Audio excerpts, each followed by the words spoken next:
Hi കൂട്ടുകാരെ, ജയാസ് കാർഡിൻ്റെ പുതിയൊരു വീഡിയോയിലോട്ട് എല്ലാവർക്കും സ്വാഗതം. ഇന്ന് ചെറിയൊരു പാചക വീഡിയോ ആണ്.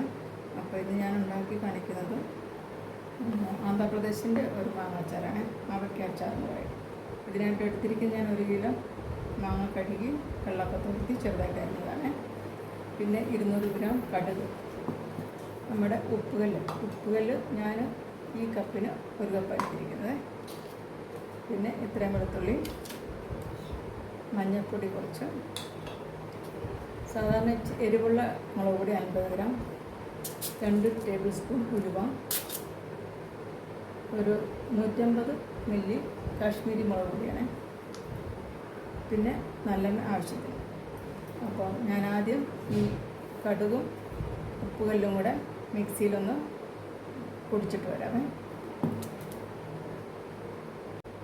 അപ്പോൾ ഞാൻ ഇതിൻ്റെ മസാലകളൊക്കെ മിക്സിയിലിട്ട് ഒന്ന് റെഡിയാക്കിയിട്ടുണ്ട്. ഇതാ ഉപ്പും കടുവും കൂടെ അടിച്ചാണ്. സിമ്പിളാണ്, ഇതുപോലെ ചേർത്ത് കൊടുത്താൽ മതി നമുക്ക്.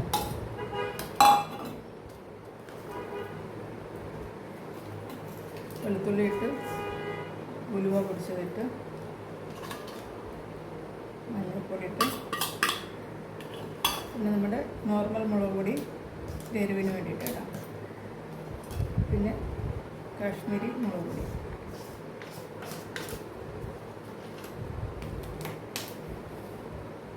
ഇതെല്ലാം കൂടി മിക്സ് ചെയ്തതിന് ശേഷം നല്ലെണ്ണ നന്നായിട്ട് ഒഴിക്കണം. അപ്പം ഈ വീഡിയോ എല്ലാവർക്കും ഇഷ്ടമായെങ്കിൽ ഒന്ന് സപ്പോർട്ട് ചെയ്ത്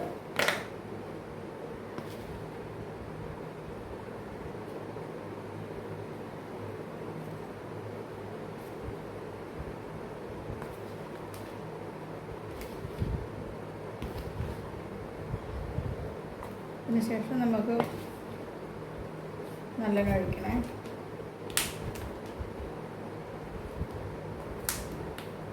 എന്നിട്ട് ഒരു ദിവസം കുറച്ച് വെയിൽ കുളിക്കാൻ വെക്കണം കേട്ടോ.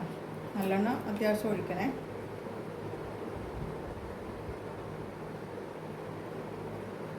ഒരു ദിവസം കഴിയുമ്പോഴത്തേത് ഇതിൻ്റെ എണ്ണ നല്ലോണം തെളിഞ്ഞ് വരും കേട്ടോ. ഒരു ദിവസം വെയിലത്ത് വെക്കണം. ചെറിയ ചൂട് കിട്ടണം. അധികം 1 മണിക്കൂറൊക്കെ വെച്ചാൽ മതി കേട്ടോ. അപ്പോൾ ഞാൻ ഇങ്ങനെ ഉണ്ടാക്കിയ അച്ചാറാണ്. ആർക്കെങ്കിലും ആവശ്യമുണ്ടെങ്കിൽ അയച്ചു തരുന്നതാണ്. അപ്പം ആദ്യമായിട്ട് കാണുന്നവർ എല്ലാവരും ഇതുപോലെ ഉണ്ടാക്കി നോക്കുക.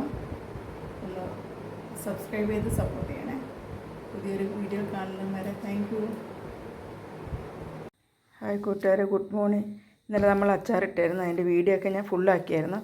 അപ്പം ഞാൻ വിചാരിച്ച് രാവിലെ ഇതിൻ്റെ റിസൾട്ടൂടെ ഒന്ന് കാണിക്കാമെന്ന്. അപ്പം ഞാൻ പറഞ്ഞില്ലേ എണ്ണയൊക്കെ മുകളിൽ ഇങ്ങനെ തെളിഞ്ഞ് വരുമെന്ന്. അപ്പോൾ നാളെ ഇച്ചിരി കൂടെ തെളിഞ്ഞ് വരുമേ. അപ്പോൾ നമ്മളിത് 1 മണിക്കൂർ അധികം വെയിലില്ലാത്തടത്ത് ഇച്ചിരി നേരം ഒന്ന് വെയിൽ കൊള്ളിക്കണേ.